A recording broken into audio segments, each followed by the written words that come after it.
Really? They let people like you work here?" The man scoffed loud enough for the whole store to hear. "You should be hiding that thing, not waving it around in public." Emily Carter didn't flinch, she just scanned the groceries, her prosthetic leg clicking softly against the tile. She didn't argue, she didn't explain, she just stood there carrying more battles than anyone could see. And when the store went silent, when even the aisles seemed to hold their breath, one old man stepped forward, and with a voice that shook the whole town awake, he said 6 words that changed everything. Stay with us to uncover the power of those words. Welcome to Graceful Valor Stories, where tales of compassion and kindness are told. Let's uncover what really happened. The town of Lakewood, Montana, never rushed for anything. It rose with the sun, stretched slow and easy, and moved through its days like a river through old stones. At the heart of town stood Summit Market, a small, sturdy supermarket with scuffed linoleum floors and a bell over the door that sang every time someone entered. Mark Lawson wiped his hands on a towel behind the front desk, watching the quiet bustle of a Wednesday morning. He'd been the manager here for 6 years, long enough to know almost every face that walked through the door. Farmers, ranchers, teachers, young moms with kids swinging from carts. Lakewood was a place where you knew not just someone's name, but their story, too. That was why Emily Carter stood out. Mark had hired her 3 months ago. She'd come in with a firm handshake, a no-nonsense smile, and a resume that simply listed U.S. Army veteran. She didn't talk much about herself, but it wasn't hard to see the story she carried. She moved with a slight stiffness, a carefulness in each step, and if you looked closely, you'd notice the slight metallic click when she walked, the subtle tilt of her right leg. Prosthetic. Mark had caught it the first day, but he hadn't asked. Emily Carter did her work with precision, scanning groceries with practiced hands, greeting customers with a soft, steady, "Good morning" or "Have a great day." She was reliable, polite, and utterly unshakable. In a town that respected hard work, she should have fit right in, but Mark noticed the looks. It started with little things, customers hesitating an extra second before choosing her line, a few whispering after they passed. Shaw once asked loudly why that lady had a robot leg. Mark handled it with a smile, offering the boy a lollipop and moving the conversation along. Emily had simply smiled as if it didn't touch her, but Mark knew better. He could see it in the small ways, the slight tightening of her mouth, the way she sometimes busied herself stacking paper bags even when there were no customers. She wasn't invisible, not really. People saw her, they just didn't know what to do with what they saw. What secret strength was she hiding? This morning had been no different. Emily stood at register 2, neat in her navy Summit Market polo shirt, her short brown hair tucked behind her ears. The prosthetic was visible, the hem of her jeans rode up slightly when she shifted her weight. Mark leaned on the counter, sipping coffee from his battered travel mug, pretending to check inventory while really keeping an eye on her. That's when it happened. "Hey, shouldn't you be working somewhere safer?" A man chuckled as he placed a gallon of milk on her conveyor belt. His voice carried light, but cutting. Emily didn't miss a beat. "I'm exactly where I need to be, sir," she said, scanning the milk. The man snorted, shaking his head as if it were some great joke. "Must be tough moving around like that. Slows down the line, don't it?" Mark's hand tightened around his mug. Emily just finished scanning, bagged his items, and wished him a good day with the same calm voice, but Mark saw the way her hand hovered a little longer over the register, steadying herself. Customers nearby said nothing. A few looked down at their phones, others just busied themselves examining a rack of gum or sunglasses. Silence filled the space like thick smoke. Mark wanted to step in, he wanted to throw the man out on his ear, but Emily had made it clear she didn't want protecting, she wanted working. Still, the words left a stain on the morning. The bell over the door jingled again, and Samuel Green walked in carrying his usual battered leather wallet and wearing his old field jacket. Samuel was a fixture in Lakewood, a retired mailman who everyone liked. He made it a point to greet every cashier by name, to ask about their families, to leave a quarter in the take-a-penny jar. Even when he didn't need to, Samuel got in Emily's line. Mark watched, heart tight. The man who'd made the rude comment was still nearby, leaning against a display of sodas, waiting for someone. Mark could hear him murmuring to another shopper, laughing under his breath. Emily rang up Samuel's bread, his eggs, his jar of peanut butter. She moved carefully but quickly, efficient. Samuel studied her for a long moment, his eyes not missing the metallic glint under her jeans. "Ma'am," he said loud enough that the nearby customers, including the man at the soda display, could hear it. Emily paused, looking up. "You know," Samuel continued, voice steady, "some folks measure strength by how much they can lift." The store grew quieter. Mark set his coffee down, listening. "But real strength," Samuel said, laying a gentle hand on the counter, "is carrying pain every day and still standing up straight, still showing up, still smiling." A breath caught in Mark's chest. "You, ma'am," Samuel finished, voice thick with emotion, "are the strongest person in this store, and don't you forget The man by the soda shifted uncomfortably. A woman holding a basket near the bakery bit her lip. Someone else cleared their throat. Emily's hands stilled on the register keys. Mark saw it, the way her shoulders, always so rigid, dropped just a little, the way her mouth trembled for a fraction of a second before she smiled, a real smile at Samuel. "Thank you, sir," she said, her voice soft but clear. Samuel nodded once, paid for his groceries, and left the quarter in the jar with a soft clink, and just like that, the air shifted. Stay tuned to see how this moment rippled through Lakewood. The silence broke. A few customers nodded toward Emily as they passed. Someone murmured, "Thank you for your service." Another left a pack of flowers by her register without a word. Mark stood there behind the desk, chest swelling, knowing he had witnessed something important, something real. Today had started like any other day, but today, Lakewood had seen one of its heroes, and they would never see her the same way again. The rest of the morning unfolded with an unusual hum of silence. People moved softer, spoke gentler. It wasn't just politeness, it was awareness. Emily's presence, once quietly skirted around, now stood undeniable in the center of Summit Market's daily rhythm. Mark kept working behind the service desk, pretending to sort invoices, but his eyes never strayed far from Register 2. He watched as Samuel Green's words rippled through the building like a dropped stone into still water. At first, it was small things. An elderly woman, her arms full of canned goods, chose Emily's line. Even though Melissa's was short, she smiled at Emily, truly smiled, and said, "Thank you for being here." Emily blinked, caught off guard, then nodded with a soft, almost bashful, "You're welcome, ma'am." By noon, word seemed to have spread without a single text or whisper. It was something older, quieter, respect. Mark realized travels faster when it's earned through sacrifice. Still, not everyone adjusted easily. Around 12:30, a group of teenagers, probably from the high school down the road, wandered into the store, laughing too loud, shoving each other, acting like they owned the place. Mark kept a weary eye on them. Emily, meanwhile, stayed steady, scanning cans of soda and bags of chips without flinching. Then he heard it, one muttered comment from a boy in a ball cap, just loud enough to be cruel. "Bet she got that leg blown off doing something stupid." Mark stiffened instantly, heart pounding, but before he could react, another voice cut through the noise. It wasn't Samuel Green. This time, it was an old woman near the bakery, sharp-eyed and firm, who turned toward the boys and said, "You'll wish you had half her courage when life comes for you, boy." The teenagers froze, mumbling apologies, suddenly very interested in the cereal aisle. Emily kept her focus forward, but Mark caught the tiny lift of her shoulders, a breath she let out like she'd been holding it for years. He smiled to himself. Lakewood was slow to move, but once its heart turned, it turned full. Just before Emily's shift ended, Mark decided he couldn't let the day pass without doing something, not for sympathy, not for pity, but because silence had been too common for too long. He grabbed a Sharpie and a sheet of printer paper. With careful, deliberate strokes, he wrote 4 simple words: "Thank you for standing." He didn't ask permission, he didn't hold a meeting, he simply taped the sign above Register 2, where everyone could see it. When Emily returned from her 15-minute break, she paused in front of it. Her hands, calloused and sure, trembled slightly as she traced the words with her fingers. She didn't say anything, she didn't have to. Mark just tipped his chin toward her and said, "Shift's almost over. You want me to cover while you head out early?"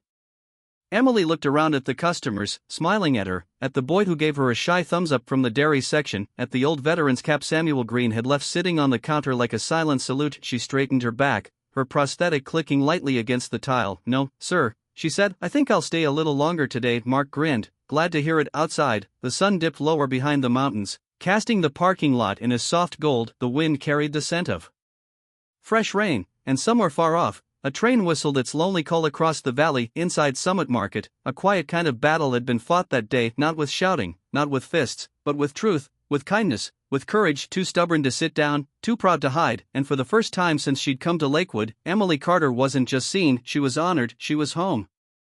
The next morning, the sun crept over Lakewood with a crispness that promised a colder season was near. Yellow and red leaves scattered across the sidewalk outside Summit Market, swirling in lazy circles with each breath of wind. Mark Lawson arrived early as usual, keys jangling in his hand as he unlocked the front doors. He paused for a moment on the threshold, taking in the quiet hum of the town waking. There was something different in the air today, not just the shift of seasons, something quieter, deeper, a change that didn't come from weather, but from hearts. Inside, the store smelled of fresh bread and brewed coffee, the familiar scent wrapped around Mark like an old comfortable jacket. He wasn't surprised to see Emily Carter already inside, setting up her register. Methodical as always, she wore the same Summit Market navy polo shirt, her prosthetic hidden beneath faded jeans, but today, there was a difference you couldn't quite put into words. She moved the same efficient, steady, yet Lighter, as if some invisible burden had been peeled from her shoulders. Mark lifted a hand in greeting. Emily answered with a small nod, her eyes clearer than they had been in weeks. It was another day, but not quite the same. The early rush came and went to teachers picking up last-minute supplies, a rancher grabbing dog food and a six-pack, retired couples walking slowly down the cereal aisle, arm in arm. The town kept breathing in its own small,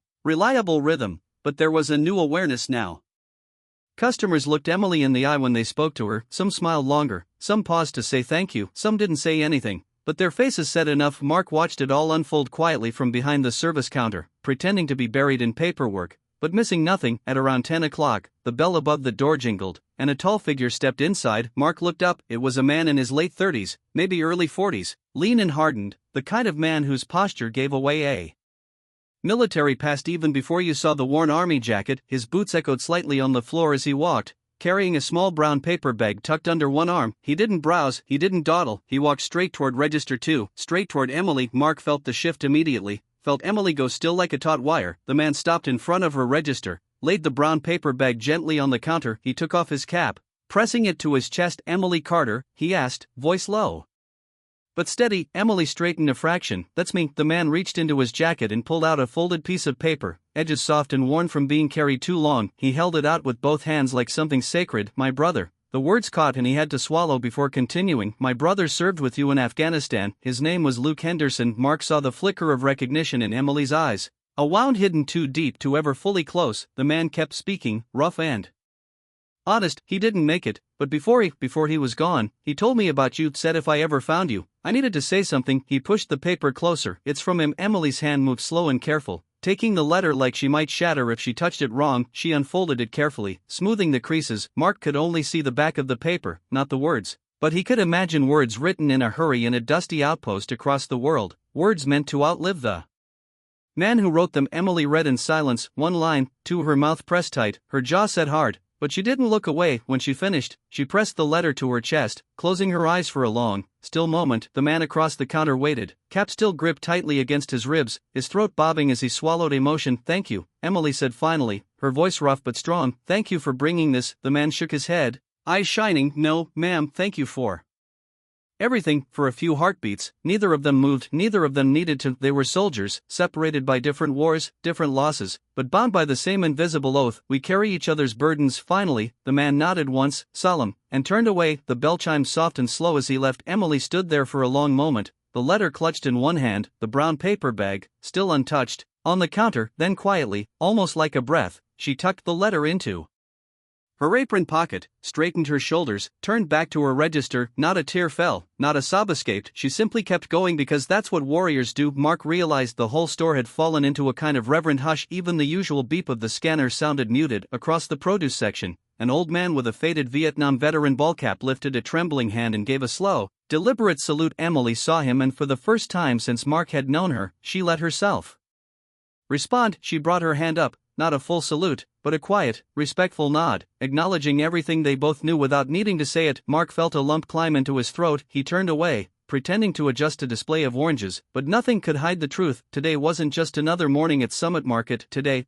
Emily Carter wasn't just the woman at Register 2. Today, everyone saw her for who she really was, a living monument, not to tragedy, but to survival, to honor, to strength that didn't need banners or medals. And for the first time in a long time, Lakewood remembered what gratitude was supposed to look like. It wasn't loud, it wasn't flashy, it was a quiet salute from across a produce aisle. It was a paper letter tucked against a beating heart. It was a town that had almost forgotten how to say thank you finally remembering. Emily Carter didn't need their pity. She never had. All she ever needed, all she ever deserved, was respect. And today, at long last, she had it.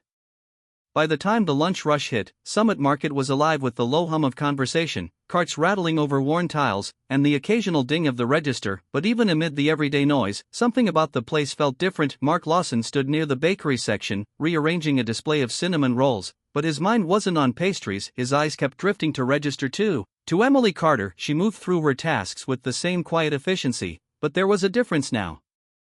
Customers approached her line without hesitation, some even went out of their way to choose her. Mark noticed it in small moments, a nod of respect, a lingering smile, an extra thank you at checkout. It wasn't pity, it was acknowledgement, and Emily, for her part, received it with grace. She didn't bask in it, she didn't shrink from it, she simply accepted it the way she accepted everything, steady, unshaken. At 12:45 p.m., Mark saw Samuel Green again, the retired mailman who had stood up for Emily the day before, shuffling down aisle 3 with a basket full of apples and peanut butter crackers. Mark smiled to himself. Samuel had always been a fixture in town, but lately he seemed more like a sentinel, quietly watching over things. Samuel got in Emily's line again. As he unloaded his basket, he leaned closer and said something that made Emily's lips twitch into a real, genuine smile, one that reached her eyes. Mark didn't catch the words, but he caught the spirit of them: encouragement, solidarity, quiet friendship. It made him feel proud in a way that surprised him with its strength, but not everyone was adjusting so easily. At 1:15, just as Emily was finishing up another transaction,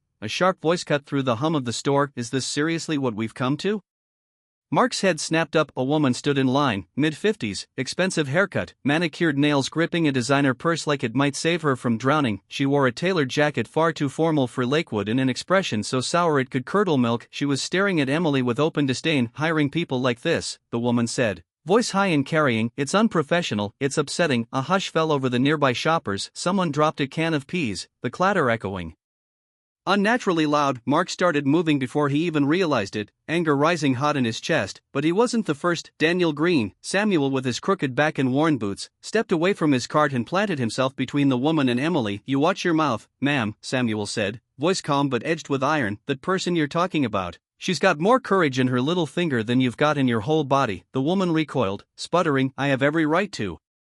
No, you don't, Samuel cut her off sharply. Not here, not today. More customers were gathering now, silent, but present, a wall of quiet witnesses. Emily stood behind the register, frozen for a moment, her hand resting lightly on the scanner. Mark reached them just as Samuel turned back to Emily. You don't have to say anything, Missy, Samuel said softly, just for her. You already said enough by surviving. Emily blinked rapidly, fighting for composure. The woman, realizing the crowd was not on her side, huffed loudly, grabbed her designer purse tighter, and stormed out, the automatic doors hissing, heels clicking furiously against the tile. As soon as she was gone, a soft ripple of applause broke out. It wasn't loud, it wasn't showy, it was a handful of people, real people, standing up in the only way they knew how, for dignity, for respect. Emily pressed a hand to her chest over the spot where the soldier's letter still rested in her apron pocket. Mark stepped up beside her, offering a small nod. You okay? He asked quietly. Emily took a shaky breath and nodded. Yeah, she whispered, I'm okay, and somehow she really was.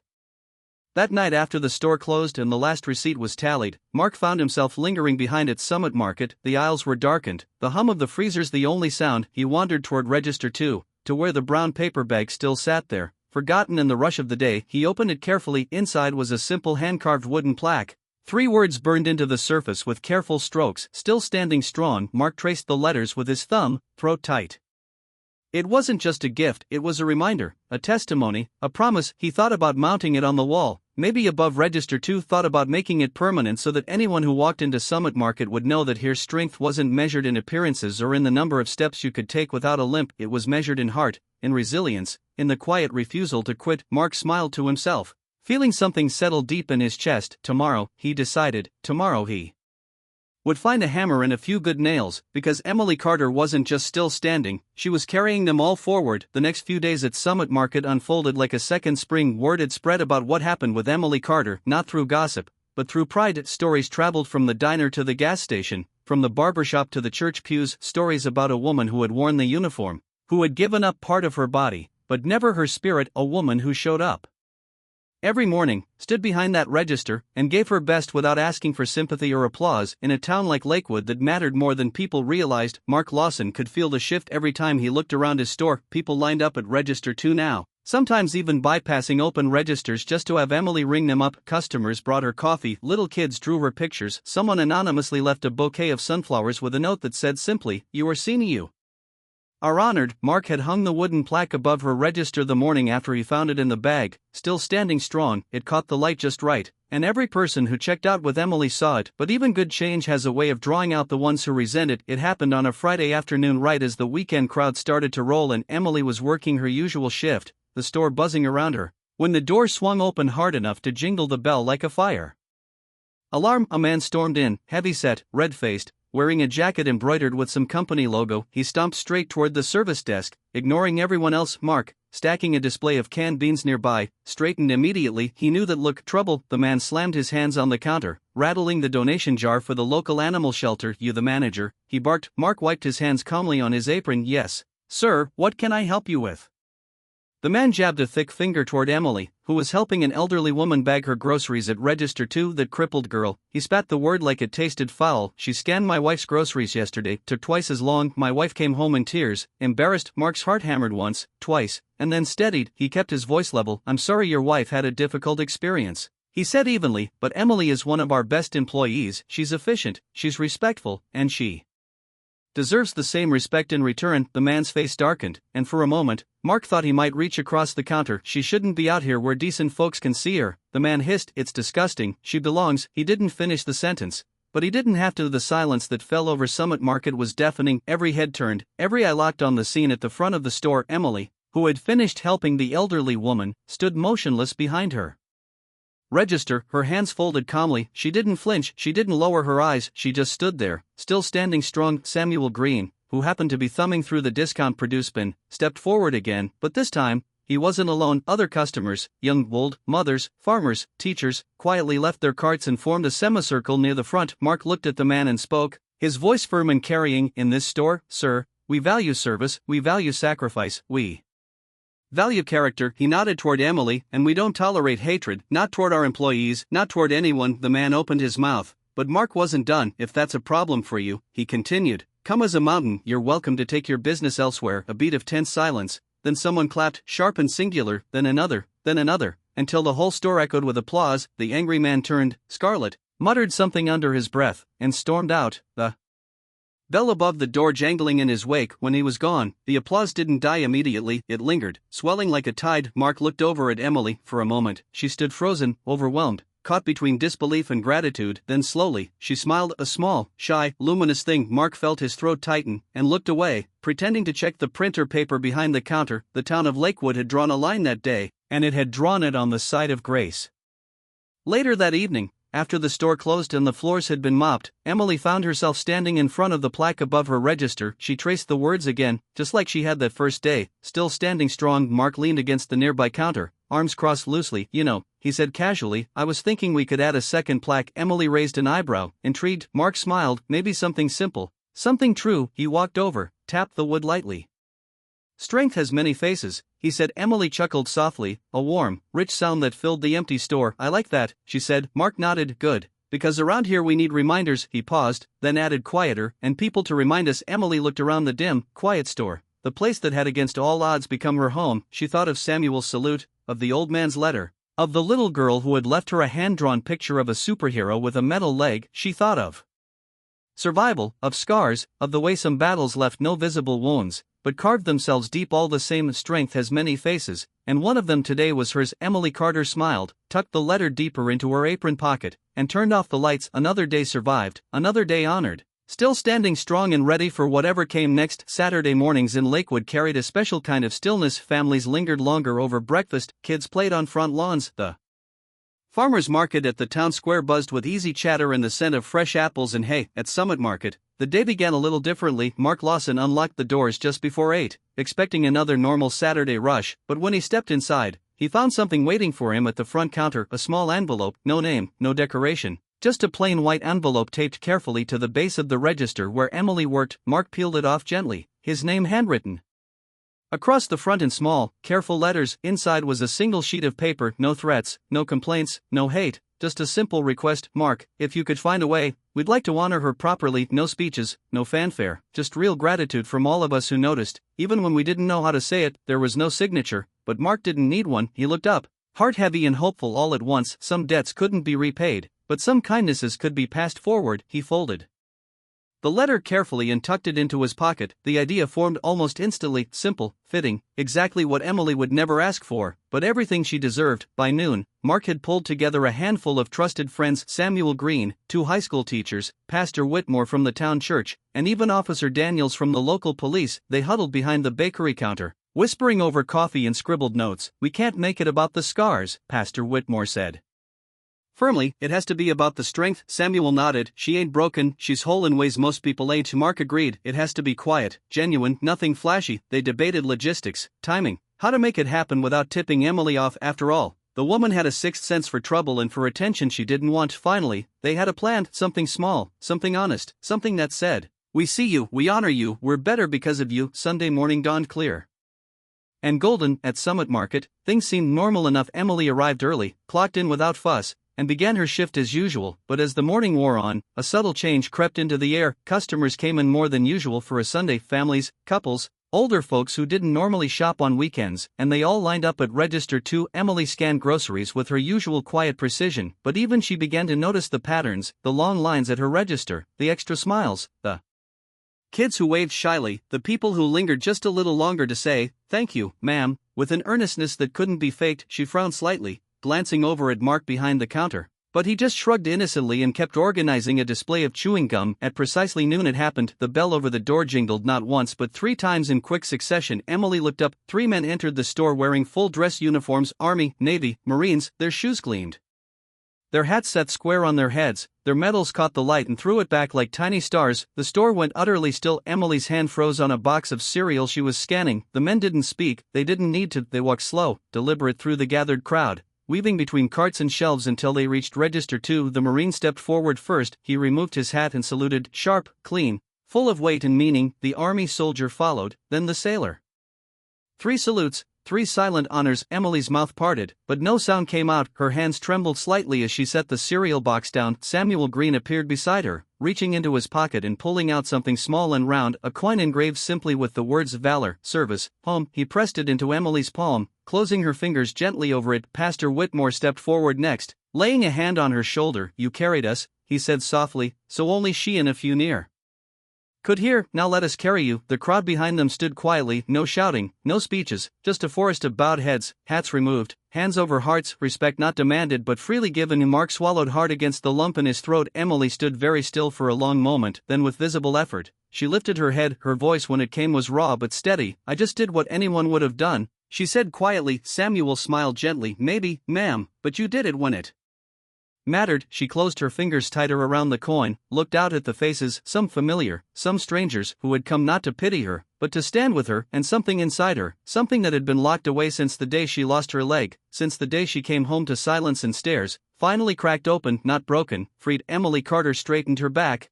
her prosthetic clicking softly against the worn tile. She nodded once, crisp, sure, at the 3 uniformed men, returned their salutes with the same sharpness, the same pride, and for the first time, she let herself believe she was still a soldier, she was still needed, she was still home. The applause started softly, not for show, not for drama, just hands clapping slow and sure, carrying gratitude from heart to hand. Mark clapped too, throat burning, chest aching with something fierce and beautiful. This was how Lakewood said thank you, not in grand monuments, not in parades, but in the simple act of standing with someone who had already stood so long, so bravely, so alone. Today they stood with her, and they would keep standing as long as it took. The days that followed the quiet salute at Summit Market didn't change the world. The news didn't send reporters flooding into Lakewood. There were no viral videos, no flashing headlines, but something more important happened. Lakewood changed quietly, permanently. The people who had once looked away when they saw Emily Carter now looked her in the eye. Some smiled, some simply nodded, some, like Samuel Green, found small ways to say what words never quite could. And Emily kept showing up every morning. Register 2 came alive with her steady presence, her soft good morning, her patient scanning of groceries, her quiet courage standing tall behind that counter. But she wasn't invisible anymore. She was seen, and more than that, she was respected. It was a week after the salute when Mark Lawson received a phone call that would change everything again. It was from City Hall. "Mark, it's Mayor Preston. Listen, we've been hearing about what's happening over at Summit, and we have an idea, a way to say thank you, not just to Emily, but to all our veterans." Mark listened, heart thudding hard against his ribs. When he hung up, he smiled wide and real for the first time in days. It was perfect. Saturday arrived crisp and bright. Instead of clocking in at her usual time, Emily Carter was asked gently to take the morning off. At first, she resisted. She didn't want fuss, she didn't want attention, but Mark only smiled and said, "Sometimes, Emily, it's not about what you want, it's about what you've Earned reluctantly, she agreed. She wore her simplest clothes, a clean navy blouse, jeans, her hair neatly pulled back, no medals, no uniform, just herself. At 10 a.m., she stood outside Summit Market, confused by the gathering crowd, families, veterans in faded uniforms, little kids waving tiny American flags, the mayor standing awkwardly near the edge holding a folder. Emily looked at Mark. Bewildered, Mark just smiled. Come on, he led her through the crowd, which parted without hesitation, offering her a clear path. At the entrance to Summit Market, someone had draped a long white cloth over the wall, over the spot where the wooden plaque had once hung. Now there was something new underneath. The mayor stepped forward, clearing his throat. Today, he said, voice steady, we honor not just a veteran, but a neighbor, a friend, someone who taught us all that strength doesn't always shout, sometimes it just shows up every day and refuses to quit. He nodded toward Emily. She reminded us that courage isn't about medals, it's about standing strong even when no one's looking, even when the world isn't kind. He gestured to the covered plaque. Lakewood owes a debt it can never repay, but we can remember, we can honor, and we can promise never to look away again. With that,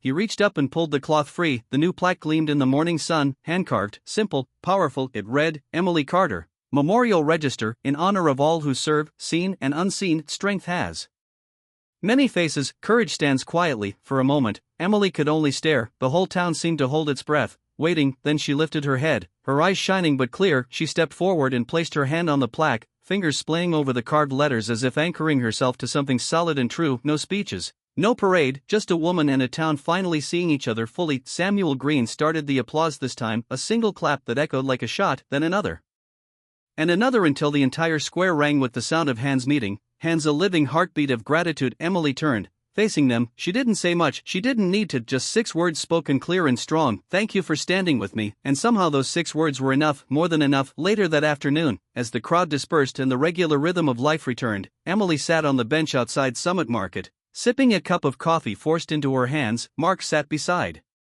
her, his legs stretched out, his own coffee cooling in the Montana breeze. They watched the world go by, slow, familiar, beautiful. Finally, Mark broke the silence. You ever think about what's next? He asked. Emily smiled faintly. Next? He nodded. You've done more than survive, Emily, you've built something here. People listen when you speak. Maybe there's more you could do. She tilted her head, considering. Maybe community work, maybe veteran outreach, maybe even just being someone younger soldiers could look up to. She didn't know yet, but for the first time in a long, long time, she wanted to find out. Maybe, she said finally, maybe I'm not done fighting, just fighting different battles now. Mark grinned. Lakewood's lucky to have you, Emily chuckled. I'm lucky to have Lakewood. The breeze lifted the edge of the new plaque and the sunlight caught the carved letters, making them glow. Strength has many faces, courage stands quietly, and sometimes courage doesn't roar, it simply shows up. It refuses to quit, it keeps standing, just like Emily Carter, just like all the quiet heroes who walk among us unnoticed until we remember to look closer. And when we finally see them, really see them, the world becomes just a little bit braver, too. In our darkest moments, kindness still finds a way, often in the quietest places. Not everyone who helps wants recognition, some just need to know that today someone isn't going hungry, and sometimes that alone is enough to change a life. You may forget the story, but if no one retells it, history stays silent forever. Subscribe to Graceful Valor Stories, where justice is honored, kindness is remembered, and no act of quiet heroism is ever lost.